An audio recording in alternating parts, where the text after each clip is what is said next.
A gente vai falar agora de um tema que atormenta muitos homens, a ejaculação precoce. Muitas das reclamações que os urologistas recebem sobre sexo no consultório têm a ver com esse problema que pode e deve ser tratado e o melhor, tem cura, viu? Uma dúvida muito comum é, será que a causa é física ou psicológica? Nós convidamos então o Dr. Amintas Arimateia Rosa Júnior para responder essa pergunta e outras para a gente. Muito bom dia, Dr. Amintas. Bom dia, Lidervan. Bom dia a todos. Bom, começo falando então sobre essa questão aí psicológica, se é psicológico, se não é, se é um problema físico, porque muita gente fala da relação com ansiedade, né, nesse caso. Isso. Tem muito a ver. A ejaculação precoce, na verdade, é um tema muito amplo e que não existe um consenso ainda, porque tem tanto os fatores psicológicos, né, realmente relacionados à ansiedade, os fatores circunstanciais, ambientais, como as doenças orgânicas também que podem acontecer. Então, quando a gente vai falar sobre ejaculação precoce, tem que ter esse cuidado de identificar a causa.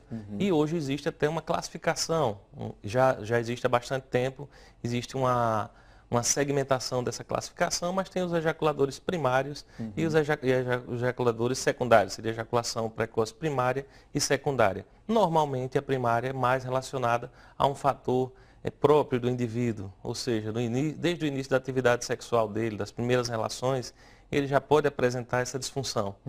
Já o ejaculador secundário seria mais relacionado a fatores circunstanciais. Ao longo da vida ele vem a desenvolver essa ejaculação precoce. No caso dos adolescentes, que é uma situação, acaba sendo muito comum, tem mais a ver com a questão da ansiedade, porque a gente sabe como o adolescente é ansioso, né? Sim, tem. E, inclusive, uma das coisas que vem sendo estudadas atualmente é a cobrança em se é ejaculador precoce ou não.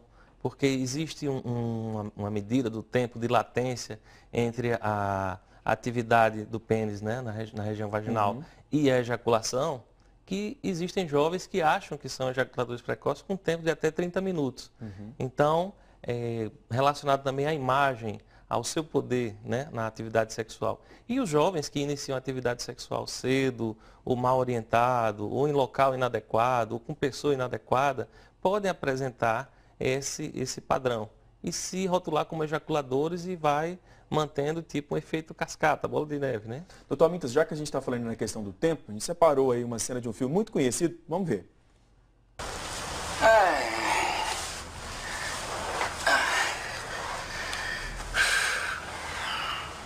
Já? Meio rápido, né? Mas foi bom. Sabe se ainda tem sorvete na geladeira? Pô, transe inesquecível mesmo, hein? Pra ficar mais gelada, só faltava mesmo um sorvete. Olha, não esquece de apagar isso aí, hein? Exterminador. Como vocês descobriram isso? Foi o Horácio da contabilidade que me mandou. Mas depois dele já mandaram mais umas 3 pessoas, né? Esse espalha rápido demais.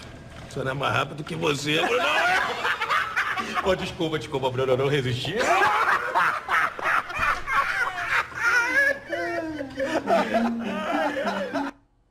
Bom, a gente viu aí o personagem do Bruno Mazzeo, né, resolve filmar a relação, essa relação vaza na internet, aí vira motivo de piada aí com os colegas na empresa dele, ele acaba buscando várias formas de tratamento, até pai de santo aí do filme, para tentar resolver. E o que ele fala, doutor Amintas, justamente essa questão do tempo, que é essa preocupação maior.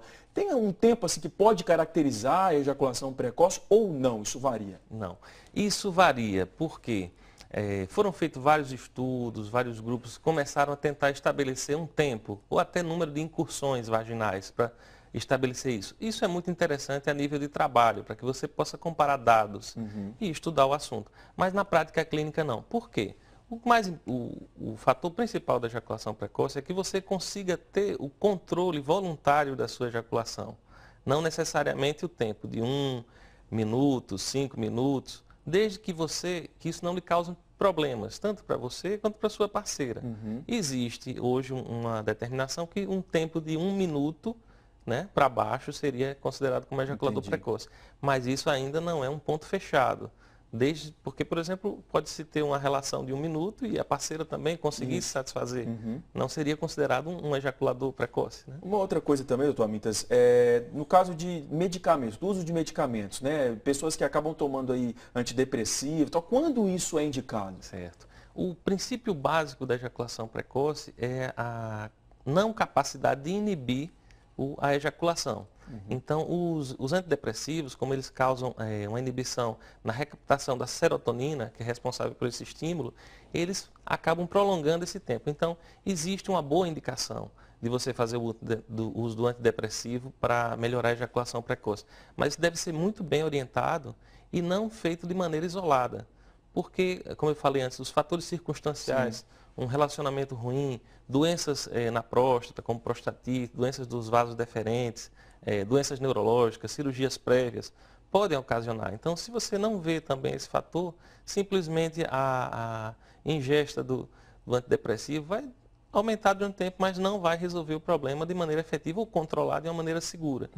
Doutor Amintas, no caso das pessoas que passam por essa situação, tem gente que passa pela primeira vez ou outras pessoas que sempre quando vai se relacionar com uma nova parceira, tem isso, é um problema comum. Nesses casos, esse acompanhamento deve ser constante, não existe uma cura definitiva, como é isso?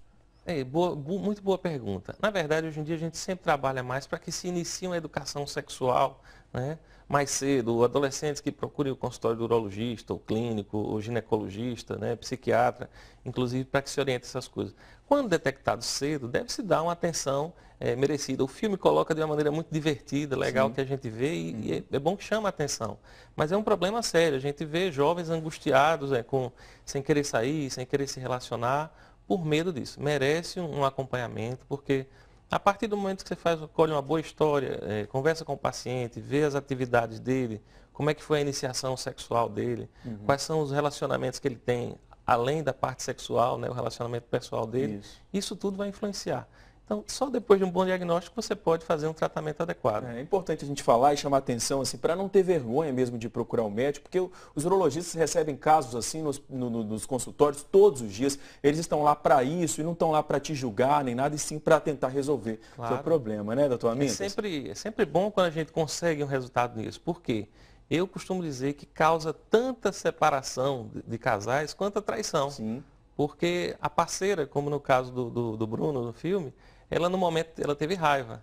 Mas tem outros que são companheiras, inclusive levam os maridos, namorados à consulta e tratam com respeito e atenção. É assim que tem que ser.